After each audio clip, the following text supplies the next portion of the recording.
What's good, world? What's good, world? What's good, world? MIAB back with another reaction video. What's good, world? Reaction video. Let me grab my hat off the floor.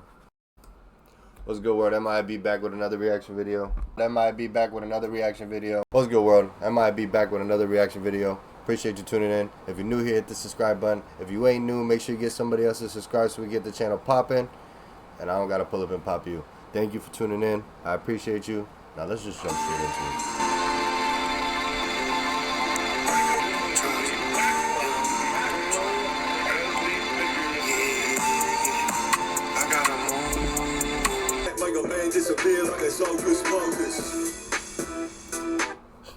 Then they disappeared. Your old ass is about to disappear soon. What the fuck? Alright. That was a crazy one. Let's see what else we got here. 2:15 a.m. in the Buckeye district of Phoenix, Arizona. Neon fractures the night. Dealers crowd darkened doorways. And pimps push their product onto street corners. In the heart of Buckeye sits the Travel Lodge Motel, an easy mark for every punk and grifter who floats by. At 2:40. Did it say a year? Oh yeah, 1975. Pimps push their product onto street corners. From a back room, the lodge's owners buzzed in 40 a.m. Easy mark for every punk and grifter who floats by. At 2:40 a.m., two men approach the lodge. The pair is buzzed in and approaches the front desk. From a back room, the lodge's owner, 66-year-old Dale Sechrist, emerges. One of the men lays a .22 revolver across the counter and directs Sechrist to the hotel safe. Sechrist opens it and reaches in for the money, but comes out with a loaded .38. Less than 10 feet apart, Sechrist and the would-be robbers exchange gunfire. A .22 slug finds the lobby's back wall. A way to get your tracks heard by thousands of active users, grow your fan base, and skyrocket. A second hits Dale Sechrist in the chest. An hour later, Dale Sechrist is dead. 5 a.m. Homicide detectives arrive at the Travel Lodge and start to process. See, back then, everybody walked around with a little sign. The scene. The walls are littered with slugs. Sheesh. The floor covered in shell casings and blood. A trail found near the front door tells police Dale Sechrist hit one of the would-be robbers before he died. This smear on a pole outside indicates the bullet wound was probably high up, near the face or neck. In the days before DNA, nothing further can be gleaned from the blood. Detectives then turn their attention to fingerprints. The lobby is full of them, pulled off doorknobs, countertops, and... How the fuck would the height? How would the height of the bloodstain back in 1974 determine where the cut was? If somebody puts their arm up like this, bam, the whole fucking case is done. The hell? Walls. In 1974, the process is done by hand. In 8 hours of work, an examiner can compare a single lift against about 100 print cards. The chances of finding a match, slim and none. In the case of Dale Sechrist, no match is found. Over time, the investigation into his death suffers the same fate. Fewer print cards are examined. Promising leads are run down and out. The case of Dale Sechrist's attempted robbery and murder goes cold. They move so damn slow in this shit. I feel like skipping, but I ain't gonna. But I feel like doing it. October 1995. The city of Phoenix, as well as its police department, has grown. Inside the homicide squad, however, Ed Reynolds' office is typical, not much larger than a broom closet. From here, he sifts through old crimes, looking for a file that may hold the clue to a killer. 22 years after Dale Sechrist was shot and killed, Ed Reynolds pulls up the Travel Lodge folder. 10 fingerprints lifted from the hotel's lobby 22 years earlier are still unidentified. Of the 10 fingerprints. Prints, only one has enough points of identification for a run through APHIS. On October 11, 1995, Walmsley runs Reynolds' single print. See, y'all didn't know forensic scientist. Those are cuts right there. You see that? That's a cut. On October 11th, 1995, Walmsley runs Reynolds' single print through the APHIS system. In a matter of minutes, the Travelodge lift is compared against more than 10 million sets of prints stored in the APHIS system. Bro, don't make it seem That like the morning, system's so good. Ed Reynolds gets a phone call. Latent print examiner calls me up and says that she's identified the a latent print found on the inside of the door, the exit door that the suspects had to have exited from, to a subject by the name of Joseph Gillum. Joseph Gillum's prints are in the APHIS system because Gillum himself is in prison, doing time for computer fraud. Look at this. In 1974, Gillum lived in Phoenix, not far from the Travelodge. Reynolds has his first suspect. He starts with Gillum's criminal record. All I could find is a shoplifting report where Gillum had been arrested. See, that shit don't sound suspicious. Like, how the fuck you got 10 fingerprints from all over the damn room and the doors and all that shit, and you pick one, and you just happen to find the one guy that you could pin it on? No, I'm just And his kidding, brother had been arrested for shoplifting several miles from there around that time. Shoplifting is a long way from armed robbery, and an even longer walk from murder. Was Joe Gillum just an innocent visitor to the Travelodge in 1974, or did the then 16-year-old shoot it out with Dale Seacrest? Reynolds decides to pay Gillum a jailhouse visit. He's already in jail. Damn. But first he pulls Gillum's personnel jacket. Among the items inside, a booking. How many of those do they probably got? How many Jane Does are in there? He don't even want to show. He don't even want to show how many Jane Does they got, and they don't know. Photo. The first thing I noticed is I pulled his prison photos from when he was first sent to prison, and I noticed he had some unusual scars on his face. One scar in particular, on Gillum's right cheek. It looks like it could have come from a bullet. Oh. Reynolds knows that Seacrest had managed to shoot one of his attackers. From the blood smears left at the scene, Reynolds also knows the wound was probably up high. On July 24th, Ed Reynolds meets with Gillum.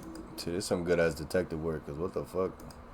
As the interview Who would have thought that? Like, who would have thought to just be like, all right, that scar from 22 years ago was probably that bullet wound from when he got, you know what I'm saying? Folds, Like, what the Reynolds hell? decides to play a hunch. I decided to go into this interview and leave him with the feeling that I already knew he committed this crime, that I already knew that one of the scars on his face was a result of this crime. How about you? Had you ever been injured?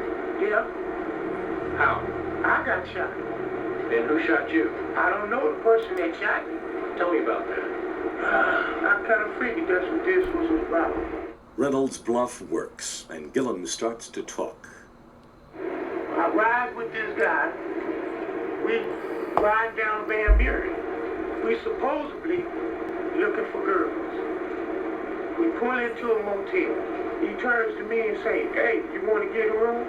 I said, "Yeah." But still in my mind, I still don't know what's going on. Because we ain't picked up, talked to no girl or nothing. Next thing I know, shooting breaks out. Instead of you shooting the guy that's got the gun, you shoot me. That's how I got this. I hit the floor. Next thing I know, there's no more shooting. I get. Wait, whoa, what? Because we ain't picked up, talked to no girl or nothing. Next thing I know, shooting breaks out.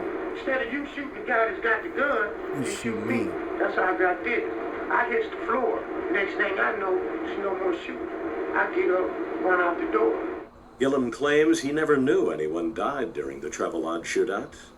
He also contends he was not the shooter. I was in the wrong place at the wrong time. Bro, you should have just never said nothing, bro.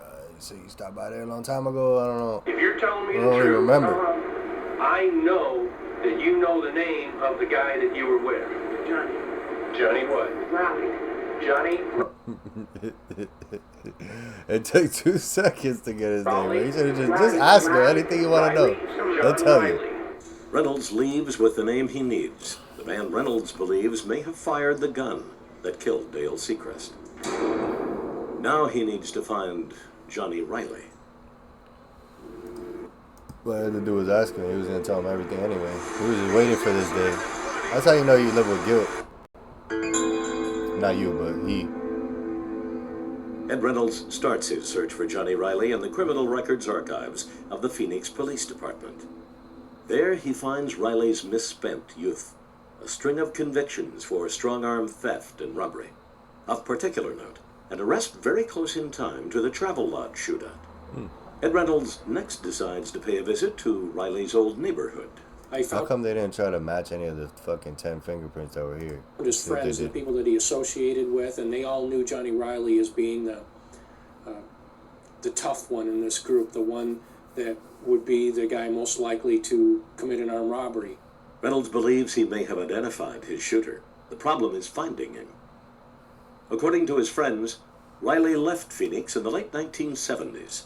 At the same time, his string of arrests abruptly stopped.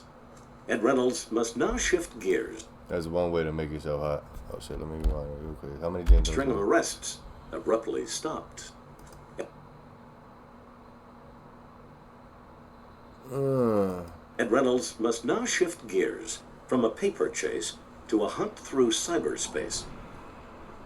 On the World Wide Web, there is a site called Faces of the Nation, a tracking system designed to access public records. Look at this old ass computer. Damn, I remember playing games on shit like this. That's crazy. Reynolds uses the system to track. People would never know the struggle we used to have and the people before them. Johnny Riley. In short order, Faces of the Nation finds Reynolds' men. What I found was a church in Tacoma, Washington, where Johnny Riley was the pastor, of course. Pastor. A very motivating sermon that he would preach to his congregation was about the day that when he was living in sin, he and his friend Joe had done a robbery, and there was shooting involved and bullets were flying everywhere, and that God or an angel reached down and swatted the bullets away and protected him. And he used that as his profession of faith and his witness to his congregation that no matter how bad you are, that you can turn your life around. On November. Oh, but them bullets didn't fly and miss. They hit somebody and you just didn't know. That's what it is. If you try to pretend like you don't know, then you obviously not gonna know. You try to run away and don't read none of the news, and you're not gonna hear nothing or ask nobody, then obviously you're gonna act like it didn't happen. November 24th, 1997. Ed Reynolds sits down with Johnny Riley. I mean, there's a story that some of your, I guess you call them parishioners, would tell about your testimony or your witness to your congregation about a robbery that you and this young man did back in Phoenix when you were in trouble and before you had Jesus. Riley admits that he and Joe Gillum attempted to rob the Travel Lodge. Then comes the key question. Who had the gun? I think he handed me the gun. He had the gun. He gave me the gun. I think I had the gun. What kind of gun did you have? I think we had a 22. Yeah, now you a man of faith and you can't lie. So now you. Johnny Riley has no idea that this is a murder investigation.